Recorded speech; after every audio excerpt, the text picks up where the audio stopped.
નમસ્કાર, good morning વિદ્યાર્થી મિત્રો. ફરી એકવાર મારી યુટ્યુબ ચેનલ એસએસ બાય રાઉસનની અંદર આપ સૌનું હાર્દિક સ્વાગત કરું છું.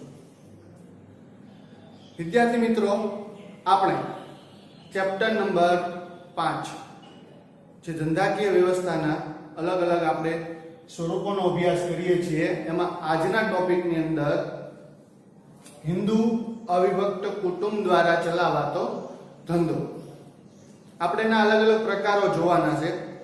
જેમ કે આપણે ગયા વિડિયો લેક્ચરની અંદર એકાકી વેપારી અથવા વૈયક્તિક માલિકીનો ધંધો જોયો હતો કે જેની અંદર કોઈ એક જ વ્યક્તિ દ્વારા સમગ્ર ધંધો ચલાવવામાં આવતો હોય, સમગ્ર ધંધાનું સંચાલન પોતે કરતો હોય, સમગ્ર ધંધાની અંદર મૂડી પોતે લાવતો હોય.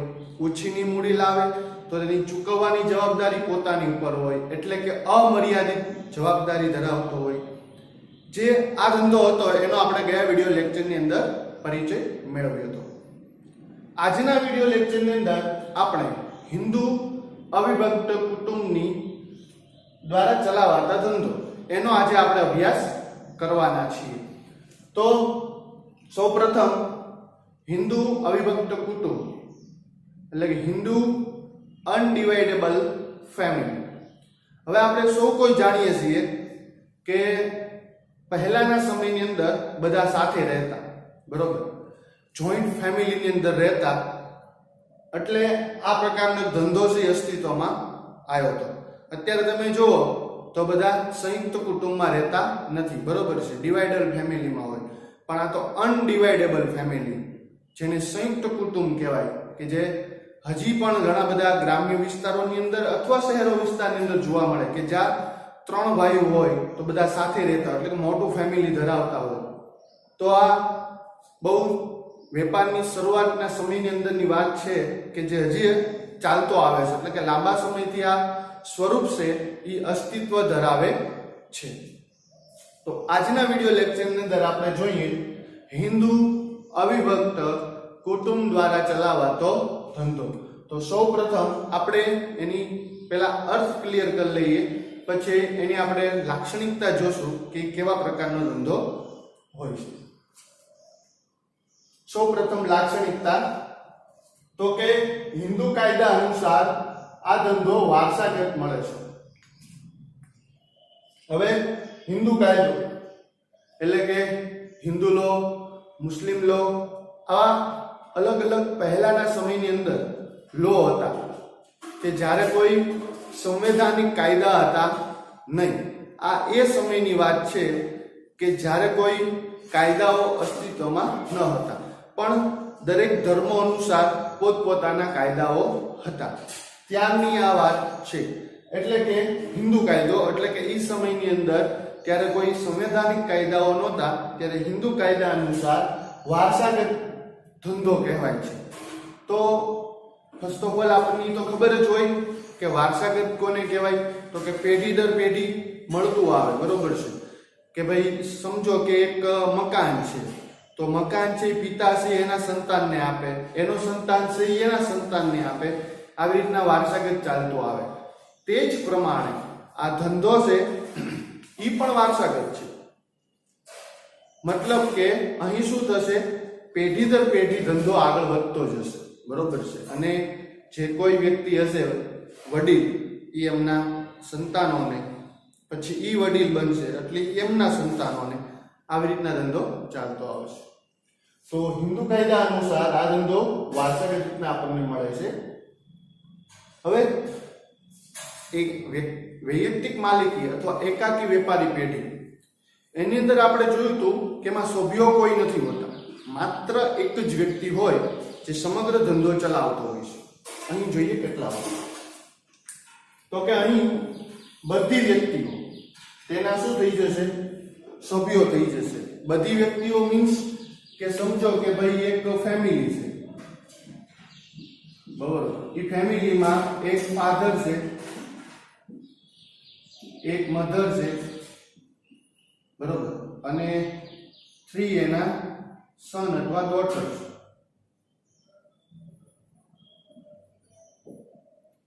તો ઓવરઓલ થયા લોકો 5 જણ.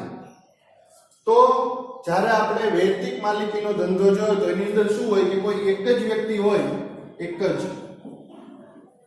એ શું કરતો હોય છે, સમગ્ર ધંધો ચલાવતો હોય છે. અહીં એવું થશે કે એક વ્યક્તિ ધંધો તો ચલાવતો હશે પણ એના બાકીના જે સભ્યો છે એ બધા સભ્યો ધંધાના સભ્ય ગણાશે. ટૂંકમાં એમ કહેવાય કે વૈયક્તિક માલિકીની અંદર એક વ્યક્તિ ધંધો ચલાવે, હિન્દુ અવિભક્ત કુટુંબની પેઢી દ્વારા ચલાવતા ધંધાની અંદર સમગ્ર વ્યક્તિઓ ધંધો ચલાવે. મતલબ જેટલી ફેમિલીની અંદર વ્યક્તિઓ છે એ બધી જ સભ્યો છે એ આ ધંધાનું બની જશે, મેમ્બર બની જશે.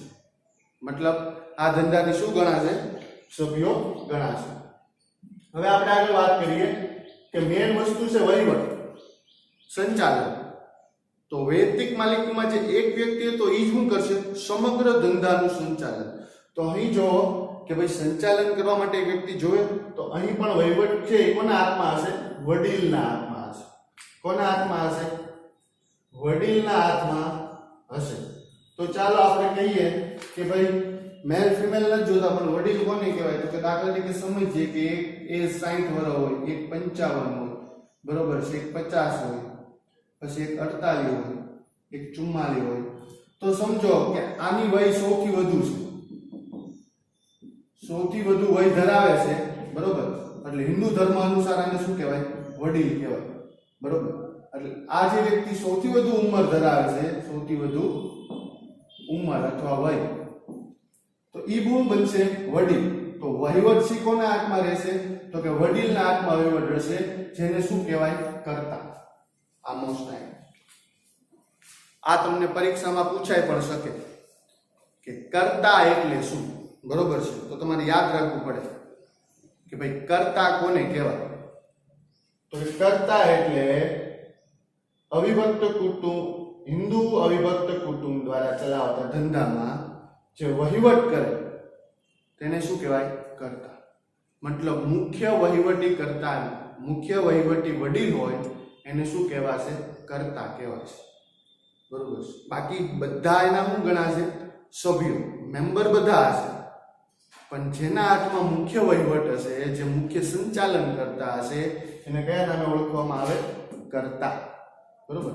આ ભૂલાવવું જોઈએ નહીં. હવે જોઈએ કે જો વયમાં સૌથી મોટી વ્યક્તિ એટલે કે વડીલ, બરોબર, ઈચ્છતી ન હોય, મતલબ ઈચ્છતી ન હોય તો તેના પછીની વ્યક્તિને વહીવટ સોંપી દેવામાં આવે. હવે સમજો આવું આપણા સામાજિક જીવનમાં જોવા બી મળે, બરોબર. કે તમે કોઈ કાપડની દુકાને જાઓ તો એમાં એના દાદા બેઠા હોય, પપ્પા બેઠા હોય, છોકરો બેઠો, આવું તમને જોવા મળે, બરોબર છે. તો આ અવિભક્ત કુટુંબ કહેવાય. તો જે સૌથી ઉંમરમાં મોટી છે, ફોર એક્ઝામ્પલ આપણે આપીએ, બરોબર, કે ભાઈ 60 વર્ષની વ્યક્તિ છે, બરોબર. હવે અમુક ઉંમર પછી શરીર કામ કરતું બંધ થઈ જાય, અથવા અમુક નિર્ણયો તમે લેવાની ક્ષમતા ગુમાવી દો, અથવા અમુક તમારું કેલ્ક્યુલેશન ખોટું પડતું હોય, ધંધો ઓવરઓલ છે એ સારો ચલાવી શકતા ન હોય, એવા પરિબળો હોય, અથવા કોઈ શારીરિક કે માનસિક રીતે કાર્ય કરી ન શકતા હોય, એવા બી રીઝન હોય. એવા સમયે શું કરવામાં આવે, તો કે જ્યારે કોઈ સૌથી મોટી વ્યક્તિ હોય, એટલે જેને આપણે વડીલ કીધું, જે કર્તા કહેવાય, ઈ એવું ન ઈચ્છે, પોતે એવું ન ઈચ્છે કે ભાઈ મારે આ ધંધો ચલાવવો નથી, મતલબ કે હવે હું વહીવટ કરી શકીશ નહીં, અથવા હું સંચાલન કરી શકીશ નહીં.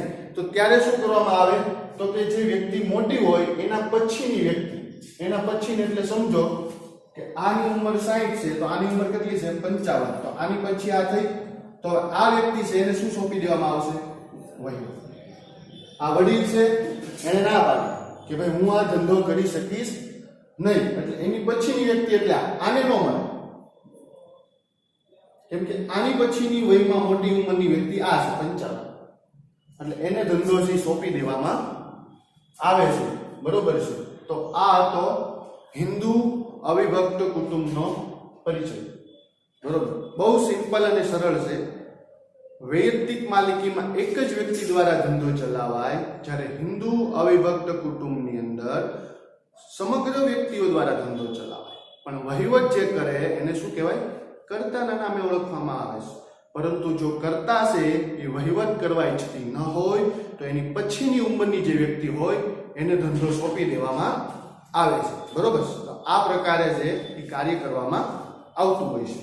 જો ઈચ્છે નહીં તો જ એને વહીવટ સોંપવામાં આવે. બાકી જે વયમાં સૌથી મોટી વ્યક્તિ હોય એને આ ધંધો છે સોંપી દેવામાં આવતો હોય છે. તો આ જોયો આપણે હિન્દુ અવિભક્ત કુટુંબનો પરિચય.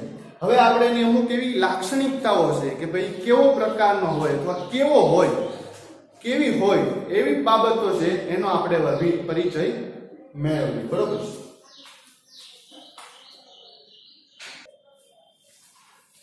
તો ચાલો હવે આપણે એની લાક્ષણિકતાઓની અંદર એનો આપણે પરિચય મેળવીએ.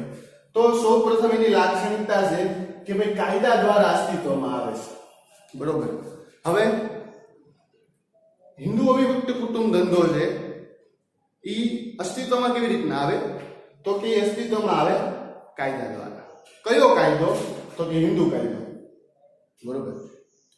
હવે મતલબ કે આ ધંધો છે એને કોઈ કાયદો લાગુ પડે છે કે નહીં તો કે હા, આ ધંધાને કાયદો લાગુ પડે હિન્દુ કાયદો. બરોબર. કેમ કે અત્યારે આપણે ઘણા બધા એવા કાયદાઓ છે, બરોબર, જેનો આપણે આગળ અભ્યાસ કરશું કે ભાઈ આ ધંધાને આ કાયદો અસર કરે, આ ધંધાને આ કરે, જે હાલમાં છે. પણ આ તો વેપારની શરૂઆતના ધંધાઓ છે જેનો આપણે હજી પણ સમાજની અંદર અસ્તિત્વમાં છે. તો એને કોઈ કાયદો અસર કરે છે કે નહીં તો કે એને કાયદો અસર કરે હિન્દુ કાયદો. બરોબર. એ હિન્દુ કાયદા દ્વારા અસ્તિત્વમાં આવે છે. એટલે એનું અસ્તિત્વ છે એ હિન્દુ કાયદા દ્વારા આવે.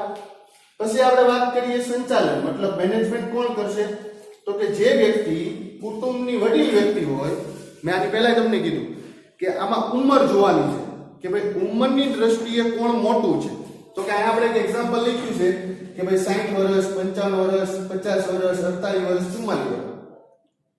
તો મેનેજમેન્ટ કોણ કરશે તો કે જે ઉંમરમાં સૌથી ઉંમરમાં વધુ હોય, જેની ઉંમર કેવી હોય સૌથી વધુ હોય તે વ્યક્તિ શું કરશે સંચાલન કરશે.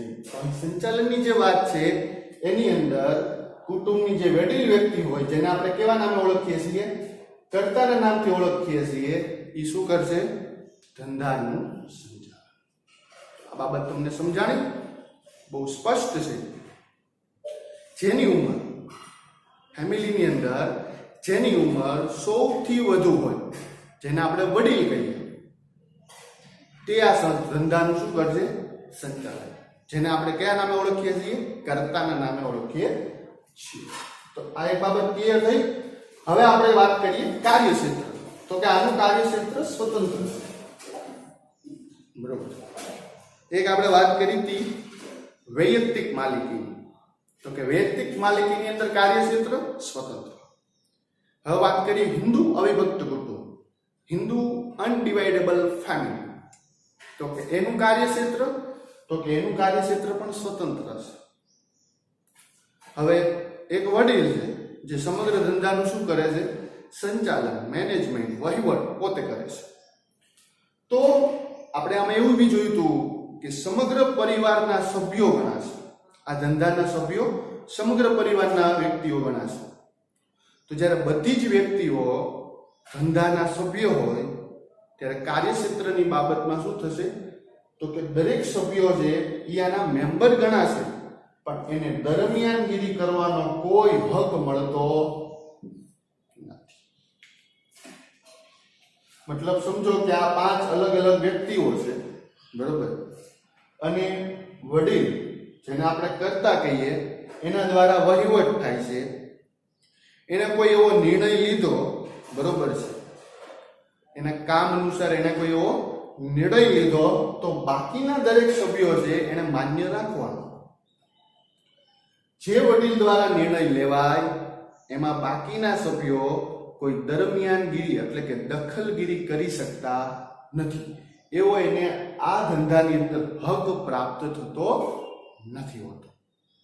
આ બહુ સ્પષ્ટ અને ક્લિયર વાત કે જે હિન્દુ અવિભક્ત કુટુંબની અંદર જે વ્યક્તિઓ હોય પણ જે વડીલ એટલે કે જે કર્તા હોય એના દ્વારા જે ધંધો ચલાવવામાં આવે તેની અંદર કુટુંબના અન્ય સભ્યો છે એ દરમિયાનગીરી કરી શકતા નથી, બરોબર, પણ એને મદદ કરી શકે છે, બરોબર. જ્યારે આપણે વૈયક્તિક માલિકીમાં કેવું હતું તો કે મદદ માટે પગારદાર વ્યક્તિઓને રાખવા, બરોબર છે. હવે વૈયક્તિક માલિકીમાં કોઈ બીજા વ્યક્તિનો સપોર્ટ જોતો હોય, અન્ય વ્યક્તિનો, તો એને પગાર આપવો પડે, મતલબ કામે રાખવા પડે. તો અહીં તો એવું છે કે ભાઈ એક વ્યક્તિ છે ને બાકી એના સભ્યો છે, બધી વ્યક્તિઓ એના સભ્યો છે અને બધા એક જ ફેમિલીના છે. પણ વડીલ દ્વારા જે નિર્ણય લેવાય અથવા જે વહીવટ થાય તેની અંદર બાકીના કોઈ પણ સભ્યો એને દરમિયાનગીરી એટલે કે દખલગીરી કરવાનો અધિકાર મળતો નથી. પણ જે નિર્ણય લેવાય ધંધાની અંદર એમાં બાકીના બધા સભ્યો છે એ એને મદદ કરી શકે છે.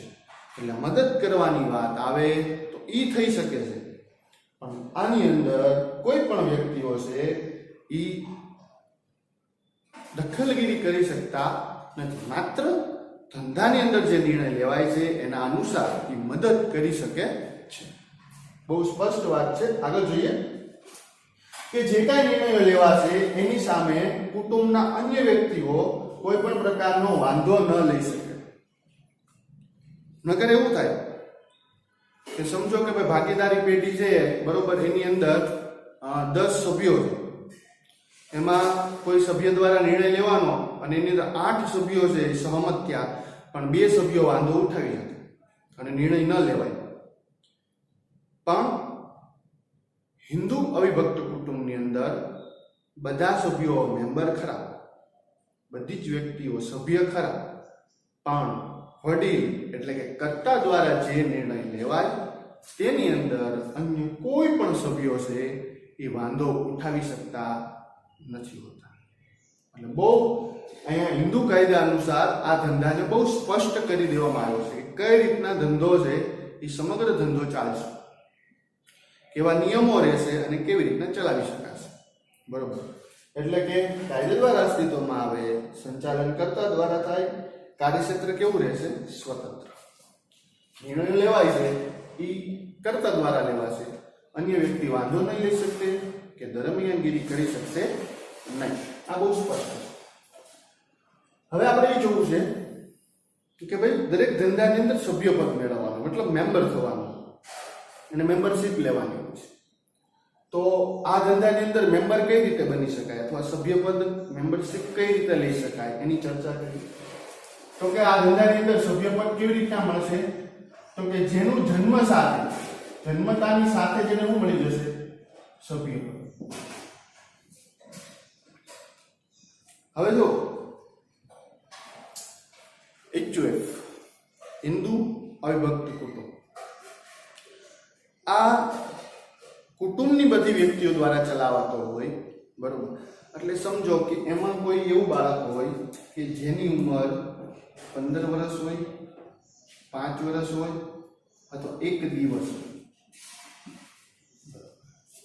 પહેલો દિવસ, આવી કોઈ પણ બાબત હોય કે જેની અંદર કોઈ પણ વ્યક્તિ હોય, બરોબર, એનો 1 દિવસ થતો હોય કે 5 વર્ષનું હોય કે 15 વર્ષનું હોય, મતલબ સગીર વયના કહેવાય. આ બધા આ બધી ઉંમર એવી છે કે જેની અંદર શું કહેવાય? લોકો સગીર વયના કહેવામાં આવે છે. તો આવી કોઈ વ્યક્તિઓ હોય, બરોબર, એને પણ આ પેઢીની અંદર સભ્યપદ મળે, બરોબર છે. આ પેઢીની અંદર એ લોકો શું ધરાવે છે? સભ્યપદ ધરાવે છે અને જન્મતાની સાથે મળે. એટલે કે કોઈ બાળક એવું છે કે જેનો પરિવારની અંદર જન્મ થયો છે, તો જન્મ થતા જ એ બાળક છે એ આ ધંધાનું સભ્ય બની જાય છે. મતલબ અહીં ઉંમરને કોઈ સ્થાન નથી. હા, વડીલ બનાવવા માટે ઉંમર સૌથી વધુ હોવી જોઈએ. બાકીના જેટલી ઉંમરવાળા જેટલા પણ હશે એ તમામે તમામ આ ધંધાના શું બની જશે? સભ્યો બની જશે, બરોબર. એટલે આ પણ એક મહત્વપૂર્ણ બાબત આવી કે ભાઈ નાના બાળકો છે એ પણ ધંધો ચલાવી શકે, તો કે ધંધામાં મદદ કરી શકે, વહીવટ સંચાલન ન કરી શકે. એના માટે તો વડીલ જ જોઈએ. પછી જે વડીલ ન ઈચ્છે તો એની પછીના આવતા જાય, બરોબર, પણ ઈચ્છતા ન હોય તો, અને એવું બહુ રેર બને કે ભાઈ એવું ન ઈચ્છે, કારણ કે દરેક વડીલ છે એ સમગ્ર પરિવારનું સંચાલન કરતા હોય, તો ધંધાનું બી સંચાલન કરે, પરિવારની જવાબદારી માટે હોય, એટલે થઈ શકે એવી વસ્તુ, પણ અહીં બનતું નથી હોતું. એટલે જે વ્યક્તિ હોય એને જન્મતાની સાથે શું મળી જાય છે? આ પેઢીની અંદર સભ્યપદ. હવે આપણે વાત કરવી છે નાણાકીય નિયંત્રણ. બરોબર, કે ભાઈ પૈસાની લેતી દેતી, હિસાબ કિતાબ, ખર્ચા, આવક, આ બધી બાબતો છે જે ધંધાને નાણાંને જોડાયેલી છે. તો એની અંદર નિયંત્રણ એટલે કે કાબુ. તો નાણાં ઉપર કાબુ કોનો રહેશે? તો કે હર હંમેશા વડીલ એટલે કે કર્તા. આ બહુ સ્પષ્ટ બાબત છે કે હિન્દુ અવિભક્ત કુટુંબની અંદર જે વ્યક્તિ કરતા હશે, બરોબર, જે વ્યક્તિ શું હશે? કરતા હશે, તે વ્યક્તિ છે એ આ ધંધાની અંદર શું કરશે? નાણાંનું નિયંત્રણ એટલે કે કાબુ ધરાવતો હશે. આ બહુ સ્પષ્ટ વાત અહીંયા રહેશે, બરોબર, કે જે કરતા હશે શું કરશે? જવાબદારી સંભાળશે. તદુપરાંત ધંધાની તમામ મિલકતોની જાળવણી છે તે પણ કોણ કરશે? આ વ્યક્તિ પોતે.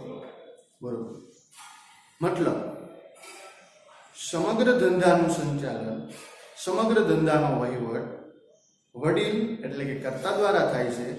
ત્યારે નાણાકીય નિયંત્રણની વાત કરીએ તો એ પણ કોનું રહેશે? કર્તાનું રહેશે. એટલે કે તમામ મિલકતોની જાળવણી છે એ તમામ રીતના વડીલ એટલે કે કર્તા દ્વારા કરવામાં આવશે. એ બાબત પણ અહીં સ્પષ્ટ છે. પછી આગળ આપણે જોઈએ જવાબદારી. બરોબર, તો જો વૈયક્તિક માલિકીની અંદર એવું હતું કે ભાઈ જે વ્યક્તિ ધંધો શરૂ કરે એના માટે જવાબદારી અમર્યાદિત હોય. મતલબ જેના હાથમાં સંચાલન હોય, બરોબર છે, એના માટે જવાબદારી કેવી હોય? અમર્યાદિત હોય. બરોબર, કારણ કે સમગ્ર ધંધાનું સંચાલન વહીવટ પોતે કરતો હોય. હવે એવા સમયે, બરોબર છે, એના માટે જવાબદારી કોઈ દિવસ મર્યાદિત થાય નહીં. બરોબર, કારણ કે બધી પ્રકારની જવાબદારી એને નિભાવવાની હોય, એટલે કે જવાબદારી અમર્યાદિત થઈ જાય છે. તો આ ધંધાની અંદર કેવું થાય છે? તો કે જે કરતા હોય, કર્તા, એની જવાબદારી અમર્યાદિત થાય, બાકીના સભ્યો મર્યાદિત જવાબદારી હોય, કારણ કે બાકીના સભ્યો મદદ કરે છે. પણ જે કર્તા છે, જે વડીલ છે, જે ધંધો ચલાવે છે, એ મુખ્ય છે. એટલે જે કર્તા દ્વારા ધંધો ચલાવવામાં આવે છે એની ઉપર જવાબદારી અમર્યાદિત. પરંતુ બરોબર, બાકીના જે સભ્યો રહેશે, મતલબ ફેમિલીના જે બધી જ વ્યક્તિઓ આમાં સભ્યપદ મેળવે છે, બરોબર, તો એ બધા માટે જવાબદારી કેવી થઈ જશે? લિમિટેડ. પણ અનલિમિટેડ રિસ્પોન્સિબિલિટી છે એ આ કર્તા ઉપર આવશે. એ આ ધંધાની અંદર એક સ્પષ્ટ બાબત છે. પછી વાત કરીએ આપણે આયુષ્યની. તો આપણે આ ધંધાની અંદર કોઈ પણ વ્યક્તિનું મૃત્યુ થાય એના પછી પણ ધંધો છે કેવો રહેશે? ચાલુ રહે છે. તો આની પહેલા આપણે વૈયક્તિક માલિકીની અંદર જોયું હતું કે વૈયક્તિક માલિકીમાં આપણે આયુષ્ય જોયું હતું. તેની મર્યાદા એ હતી કે એનું ટૂંકું આયુષ્ય હોય, કારણ કે માત્ર એક જ વ્યક્તિ હોય ધંધો ચલાવતો હોય છે. એટલે જો વ્યક્તિ નાદાર જાહેર થાય, મૃત્યુ પામે, અથવા અસ્થિર મગજનો જાહેર થાય, આવી કોઈ બાબત આવે એટલે ધંધો પૂરો. બરોબર છે, કોઈ પણ કારણસર મૃત્યુ પામે એટલે ધંધો ત્યાં શું થઈ જાય છે? બંધ થઈ જાય છે. પણ અહીં ધંધો ચાલુ રહે છે. કોઈ પણ વ્યક્તિ મૃત્યુ પામે છતાં શું થાય? ધંધો ચાલુ રહે. કઈ રીતે જોઈએ? હવે જો કે 60 વર્ષની વ્યક્તિ છે, એ વડીલ છે, એટલે આપણે શું કીધું? કરતા, જે સમગ્ર ધંધાનું શું કરશે? સંચાલન. હવે સમજો કે 60 વર્ષની વ્યક્તિ છે એ કોઈ કારણસર મૃત્યુ પામે, બરોબર, એટલે ધંધો બંધ. તો કે ના, એની પછીની ઉંમરનો વ્યક્તિ છે એને શું આપી દેવામાં આવે? વહીવટ. આવી રીતના એની પાસે ચેન છે. આ વ્યક્તિ મૃત્યુ પામે, આને ધંધો આપવામાં આવે. આ વ્યક્તિ, ત્રણેય વ્યક્તિમાંથી આ મૃત્યુ પામે તો આને આપે, આ મૃત્યુ આને. અહીં એવું બને છે કે વડીલ એટલે કે કર્તા જો મૃત્યુ પામે તો તેની પછીની જે વયની વ્યક્તિ હોય તેને ધંધાનું સંચાલન, ધંધાનો વહીવટ સોંપી દેવામાં આવે છે. એટલે કે ધંધાનું જે આયુષ્ય છે એ ટૂંકું આયુષ્ય નથી. કારણ કે કોઈ પણ વ્યક્તિનું મૃત્યુ થાય એના બાદ પણ આ ધંધો છે એ ચાલુ રાખી શકાય છે. એટલે આ એક બહુ મહત્વપૂર્ણ બાબત છે કે કોઈ પણ વ્યક્તિનું મૃત્યુ થશે એના પછી પણ ધંધો કેવો રહેશે? ચાલુ રહેશે. હવે આપણે વાત કરીએ મૂડી મેળવવાની મુશ્કેલી. તો કે આ વૈયક્તિક માલિકી અને હિન્દુ અવિભક્ત કુટુંબ આ બંનેની અંદર મૂડી મેળવવાની મુશ્કેલી છે. બંનેમાં. કારણ કે હિન્દુ અવિભક્ત કુટુંબની અંદર, વૈયક્તિક માલિકીની અંદર મૂડી મેળવવી ખૂબ મુશ્કેલ છે. અને જ્યારથી આ ઔદ્યોગિક ક્રાંતિ થઈ, મોટા મોટા ઉદ્યોગો અસ્તિત્વમાં આવ્યા, વિશાળ બજારો અસ્તિત્વમાં આવ્યા, ત્યારે આ બધા ધંધા છે એની અમુક મર્યાદાઓ વધી લંબાઈ ગઈ. આમાં બી એવું થશે કે જે મૂડી મેળવવાની મુશ્કેલી છે એ આમાં તમને જોવા મળશે કે મૂડી મેળવવામાં કુટુંબના સભ્યો પર જ આધાર રાખવો પડે. કુટુંબના સભ્યો પર જ. ઓલામાં એવું કે માત્ર એક વ્યક્તિ હોય એની પાસે જેટલી મૂડીની ક્ષમતા હોય એ પ્રમાણે વ્યક્તિ ધંધો ચલાવે, બાકી ઓછીની મૂડી લાવવી પડે. અહીંયા એવું થશે કે કુટુંબની બધી જ વ્યક્તિઓ એના સભ્યો છે, તો જેટલી બધી વ્યક્તિઓ છે એની પાસે જેટલી મૂડીની ક્ષમતા હશે એટલી ધંધામાં લાવશે. બાકીની મૂડી પ્રાપ્ત થતી નથી હોતી. એટલે આ પણ ધંધાની અંદર મૂડી મેળવવામાં કુટુંબના સભ્યોને મુશ્કેલી ઊભી થાય છે. આ સ્વરૂપો જ એવા છે કે જેની મર્યાદાઓ હતી એટલે અમુક નવા સ્વરૂપો, સહકારી મંડળી, કંપની, આ બધું અસ્તિત્વમાં આવ્યું. બાકી પહેલાના સમયની અંદર આવા ધંધાઓ જ અસ્તિત્વ ધરાવતા હતા અને જનસંખ્યા પણ નાની હતી, બજાર પણ નાનું હતું. બરોબર. એટલે મોટા મોટા બજારો અસ્તિત્વમાં નહોતા, પ્લસ આવા મોટા મોટા ઔદ્યોગિકરણ નહોતું થયું. એટલે આવા ધંધાઓ છે એ સારા હતા અથવા એ ચલાવતા આ પ્રકાર. પણ ધીમે ધીમે આની બધી અમુક એવી મર્યાદાઓ આવતી ગઈ, અને સ્પેશિયલી મૂડી. કારણ કે હર કોઈ ધંધાની અંદર મૂડી મહત્વનું પરિબળ છે. જે કોઈ ધંધા પાસે મૂડી હશે એ ભવિષ્યની અંદર સફળ જશે. બાકી મૂડીથી સીમિત કોઈ ધંધો હોય એને ભવિષ્યની અંદર આગળ વધવું ખૂબ મુશ્કેલ ભર્યું બને. અને આ ધંધાની અંદર બી એવું થાય છે કે મૂડી મેળવવામાં ખૂબ મુશ્કેલી પડે છે કે ભાઈ મૂડી છે એ પ્રાપ્ત કરી શકાતી નથી. અને પછી વાત છે નાદારીની. તો કે કદાચ ધંધો ભવિષ્યની અંદર એવું થાય કે ખોટમાં જાય, ફડચો એટલે ખોટ. ધીમે ધીમે ધંધો ખોટમાં જતો જાય અને એક સમય એવો ધંધો ખોટમાં જાય તો પુખ્ત વયના સભ્યો નાદાર જાહેર થાય. બરોબર. કે પોતાની મિલકતો વેચવા છતાં પણ હજી ધંધાની જે નુકસાની છે, ધંધા ઉપર લેણું છે એ ચૂકવી શકાનું નહીં, તો પુખ્ત વયના સભ્યો નાદાર થાય, પણ સગીર સભ્યો છે એને કાંઈ લેવા દેવા નથી. હવે જો આ બે વસ્તુ બને. જન્મતાની સાથે સભ્યપદ મળી જાય પણ જવાબદારી મળી હતી. જ્યારે પુખ્ત વયના કોઈ સભ્યો હોય અને જો કદાચ ધંધો નાદાર જાહેર થયો હોય તો નાદારી છે આ સભ્યો ઉપર આવે. સગીર સભ્યો આરે કાંઈ લેવા દેવા નથી. એટલે સગીર સભ્યોને કોઈ જાતની અસર થતી નથી. આ હિન્દુ અવિભક્ત કુટુંબની લાક્ષણિકતા. તો આજના વિડીયો લેક્ચરની અંદર આપણે એટલે સુધી રાખીએ અને અહીંયા આપણો આ કોન્સેપ્ટ બી પૂરો થાય છે. નવા વિડીયો લેક્ચરની અંદર નવો કોન્સેપ્ટ ભાગીદારી ઉપર આપણે ચર્ચા કરશું. તેની લાક્ષણિકતાઓ, કાર્યો, ફાયદાઓ, મર્યાદાઓ બધું બાબતો જોશું. પણ હિન્દુ અવિભક્ત કુટુંબ એટલે સુધી પૂરું. ફરી મળીએ નવા વિડીયો સાથે. ત્યાં સુધી મારા વિડીયો જોતા રહો. લાઈક, શેર અને સબસ્ક્રાઇબ કરવાનું જરા બી, હવે તો તમને ટેવ પડી ગઈ હશે એટલે એ ભૂલતા બી નહીં. બરોબર. હજી ચેનલ સબસ્ક્રાઇબ ન કરી નાખો. ફરી મળીએ નવા વિડીયો સાથે. ત્યાં સુધી અસ્ત.